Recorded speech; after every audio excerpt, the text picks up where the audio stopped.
अभी जो आपको क्वेश्चन नंबर 2 आएगा वो एक्सेल शीट में से आएगा, यानी कि बेसिक ऑफ स्प्रेडशीट, यानी कि एक्सेल की जो लेबलिंग है आपको वो आनी चाहिए।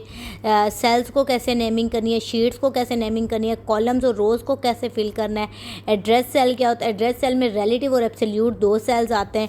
पेस्ट स्पेशल क्या होता है, फंक्शन एंड फार्मूलाज के साथ वर्किंग कैसे आती है, डाटा को ग्राफिकली कैसे रिप्रेजेंट करना है, और फिल्टर, वैलिडेशन और प्रोटेक्ट कैसे करना है। ये मेजॉरिटी चीज़ें मैं आपको MS वर्ड पे बता चुकी हूँ। लाइक प्रोटेक्ट कैसे करना है, जो लेबलिंग है ऑलमोस्ट सेम है। पेज स्पेशल क्या चीज़ है, move to the Excel sheet and this one is for save and the option is control S। Undo control Z, चीज़ को वापस लाने के लिए हम कंट्रोल Z करते हैं। रीडू कॉपी के लिए कंट्रोल Y। इंसर्ट के ऑप्शन में तकरीबन मतलब majority, definitely it's Excel sheet, but ये है कि इक्वेशन कहाँ से आपको टाइप करनी है। इंसर्ट के टैब में जाके आपको राइट पे टॉप पे इक्वेशन का सिंबल नज़र आ रहा होगा, उसके बाद जो है आपको सिंबल्स इंसर्ट करने हैं। आपने सिंबल पे जाना है, हेडर फुटर ऐड करना है, तो इंसर्ट में जाके आपने हेडर और फुटर पे। इसी तरह अगर आपको चार्ट्स एंटर करने का कहते हैं तो आप इंसर्ट में जाके click on the charts. Formulas, यहाँ पे जाके आपके पास डिफरेंट फार्मूलाज आएंगे। ऑटो सम के लिए वो कहते हैं क्या होगा, तो आप कहोगे कि click on formula tab and then click on auto sum. आप जब ऑटो सम पे क्लिक करोगे तो वो ऑटोमेटिकली सम भी कर देगा, एवरेज भी कर देगा, नंबर्स को काउंट भी कर देगा, मैक्सिमम और मिनिमम भी ये ऑटोमेटिकली जो वैल्यूज़ आपको दे रहा होगा। उसके बाद ये जो लुकअप, रेफरेंस, ये जो चीज़ें हैं ये एडवांस लेवल के लिए हैं। आई डोंट थिंक सो ये आपसे पूछी जाएंगी। एक चीज़ आ जाती है वैलिडिटी, कि वैलिडेशन कैसे लगाई जाती है डाटा पे।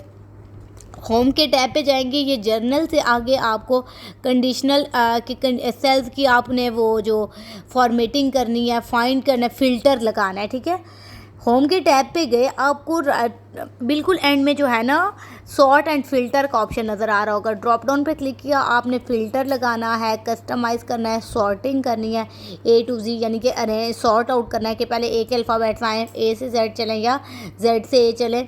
तो उसके लिए आपको क्या करना होगा, होम के टैब पे जाएंगे, देन सॉर्ट एंड फिल्टर के टैब पे जाएंगे। कोई भी चीज़ आपने इंसर्ट करनी है तो आप सिंपल इंसर्ट के टैब पे जाएंगे, होम के tab, click on home tab, then click on the insert tab. आपने शीट के अंदर से आपसे पूछा जाएगा कि शीट के अंदर आपने एक कॉलम ऐड करना है, रो ऐड करनी है, सेल ऐड करना है, तो वो आप कैसे करेंगे।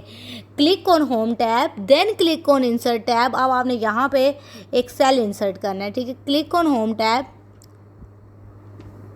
Then insert. अब आपने किस साइड पे करना है, ये आपके पास एक सेल इंसर्ट हो गया है, नज़र आया ऊपर इंसर्ट हुआ है। इसी तरह अब आपने जो है आपने क्या ऐड करना है, सपोज़ करो एक रो ऐड करनी है, ये रो ऐड हो गई है। अब आपने डिलीट करना है, डिलीट करने सेल्स, तो उसके लिए ये आप डिलीट के ऑप्शन पे जाओगे, राइट क्लिक किया एंड देन आप यहाँ से भी इसको कट कर सकते हो। आपको ये किसी काम की चीज़ नहीं थी, सपोज़ करो आपने कंट्रोल Z कर देना है, सिंपल आपके पास वापस वो चीज़ें आ गई हैं ना। कंट्रोल Z अनडू किया है मैंने। अच्छा, अब एक चीज़ आएगी आपके पास कि आप फार्मूला अप्लाई करें। सपोज़ करो एक चीज़ होती है एक्टिव सेल। एक्टिव सेल वो कहेंगे जो बॉक्स बना होगा ना, ये जो हाईलाइट हो रही होगी, इसको एक्टिव सेल कहते हैं। अब आपको कहते हैं कि ये एक आपको टेबल दिया होगा, कहेंगे कि इस बच्चे ने कितने नंबर लिए हैं, ठीक है। आपको इसके लिए फार्मूला क्या होगा, इक्वल्स टू सम, आपको फार्मूला लिखना है। और ये जो टैब है ये फार्मूला के लिए है। और दो चीज़ें आपने एक पढ़ी हैं सिलेबस में इसके, कि आपसे पूछा जाएगा कि एड्रेसिंग सेल, यानी कि relative cell and absolute cell. ये जो ऊपर आपको जहाँ पे ये फार्मूला बार जो है, यहाँ पे ये जो आपको फार्मूला लिखता हुआ नज़र आ रहा है, इसको रिलेटिव सेल कहते हैं। और ये जिस सेल में, एक्टिव सेल में जो हम फार्मूला लिख रहे हैं, इसको कहते हैं ये एब्सोल्यूट एड्रेस सेल। ये एब्सोल्यूट एड्रेस सेल है and this one is active cell. आप E2 से लेके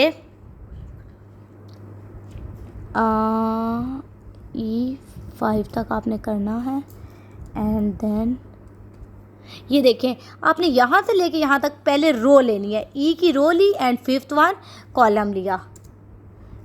200 में से आलियान के मार्क्स आए हैं 133। ना अब ये एक चीज़ ये है कि अब नेक्स्ट भी आपने करना है, तो ठीक है, equals to sum equal to this one is relative cell and this one is absolute address cell, जिसके अंदर जिस एक्टिव सेल के अंदर फार्मूला लिखा जा रहा है इसको एब्सोल्यूट एड्रेस सेल कहते हैं और इसको रिलेटिव सेल कहते हैं।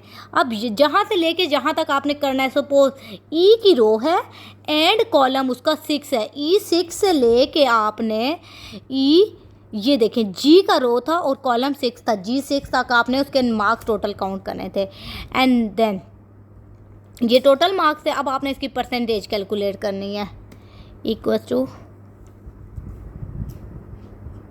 शिफ्ट परसेंट कहाँ से आएगा, इसकी कितने परसेंट बनते हैं,